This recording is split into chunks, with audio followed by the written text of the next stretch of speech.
Welcome back to the details. President Abdel Fattah al-Sisi held on Saturday a meeting with Prime Minister Dr. Mustafa Madbouli and a number of senior officials tackling ways of promoting the educational system. Here are more details.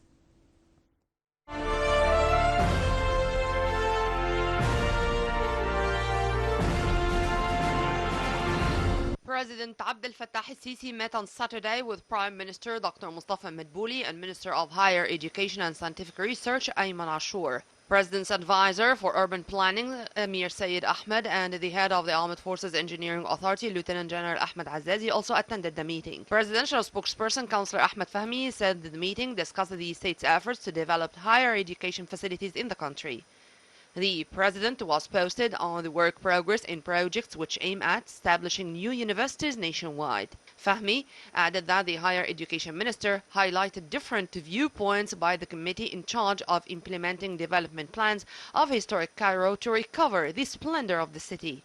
The head of a state ordered going ahead with studying these proposed plans in order to preserve the unique heritage value and prestige of historic Cairo and to help citizens have easy access to facilities and services, in addition to upping green lands to ensure the citizens' right to clean environment free from pollution and linking archaeological and tourist sites in accordance with action plans to boost local and foreign tourism industry.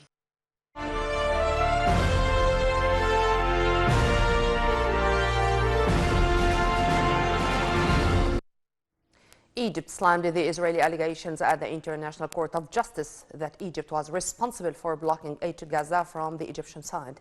Head of a State Information Service, Dia Rashwan, said the Israeli officials, including Israeli Prime Minister Benjamin Netanyahu himself, have repeatedly said that they would not allow aid into Gaza, especially fuel. He added that Egypt has sovereignty only on the Egyptian side of the Rafah border crossing, while the other side in Gaza is subject to Israeli control. At the International Court of Justice, a second day of hearings was held on Friday into a case brought by South Africa in which it accuses Israel of committing genocide in Gaza. On the ground, health officials said in Gaza that Israeli strikes killed at least 60 people in the besieged territory 99 days into the war. Israeli relentless bombardment of Gaza since October 7th has killed at least 23,843 people, mostly women and children. At Rafah's al-Najjar hospital, mourners gathered and prayed around the bodies of slain relatives. This came as winter rains have exacerbated the dire humanitarian situation in Gaza, where the UN estimates 1.9 million, nearly 85% rather, of the population have been displaced. Many have sought shelter in Rafah and other southern areas where the health ministry says there is not the infrastructure even to support them. And the UN Humanitarian Office accused Israel of a systematic blocking of its efforts to send aid to the north, and particularly to support hospitals. Head of UN aid agency OCHA, Andrea De Monico, said such blocking of aid is something that is reaching a level of inhumanity beyond comprehension. Meanwhile, Gaza Strip's health officials said a lack of fuel forced the shutdown of the main generator of Al-Aqsa Martyrs Hospital in Deir el-Balah in central Gaza.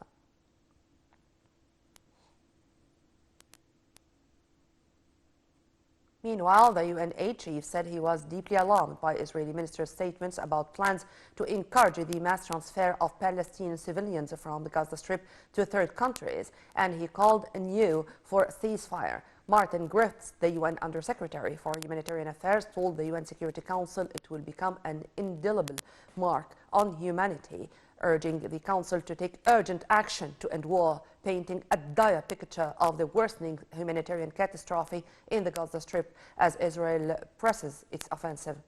American Ambassador Linda Thomas-Greenfield and her British counterpart Barbara Woodward repeated those concerns during the meeting.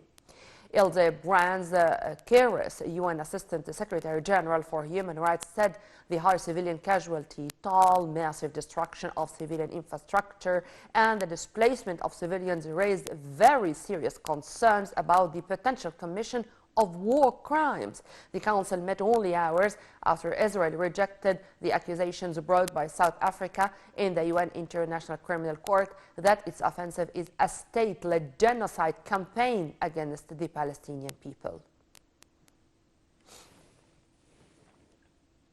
The UN Special Envoy for Yemen on Saturday urged maximum restraint by all parties involved in Yemen and warned of an increasingly uncertain situation in the region. This came after the Houthi movement threatened a strong and effective response after the United States carried out another strike in Yemen overnight. And here are more details. The Houthi movement threatened a strong and effective response after the United States carried out another strike in Yemen overnight, further ratcheting up tensions as Washington vows to protect shipping from attacks by the Iran-aligned group. The strikes have added to concerns about the escalation of the conflict that has spread through the region since the Israeli brutal war on the Palestinian Gaza Strip.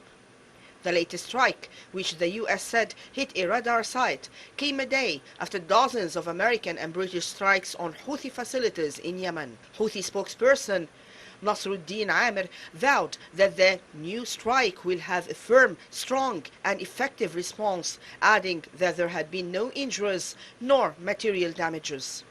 The Pentagon said on Friday the U.S.-British strikes had good effects, as Hans Grundberg, UN Special Envoy for Yemen, on Saturday urged maximum restraint by all involved in Yemen and warned of an increasingly precarious situation in the region.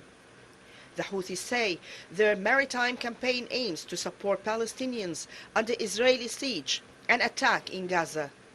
The guided missile destroyer Karni used Tomahawk missiles in the follow-on strike early on Saturday local time to degrade the Houthis' ability to attack maritime vessels, including commercial vessels, according to the U.S. Central Command statements. White House spokesperson John Kirby said the initial strikes had hit the Houthis' ability to store, launch and guide missiles or drones, which the group has used to threaten shipping. He also stressed that Washington had no interest in a war with Yemen. The Houthi attacks have forced commercial ships to take a longer, costlier route around Africa, creating concern about a new bout of inflation and supply chain disruption.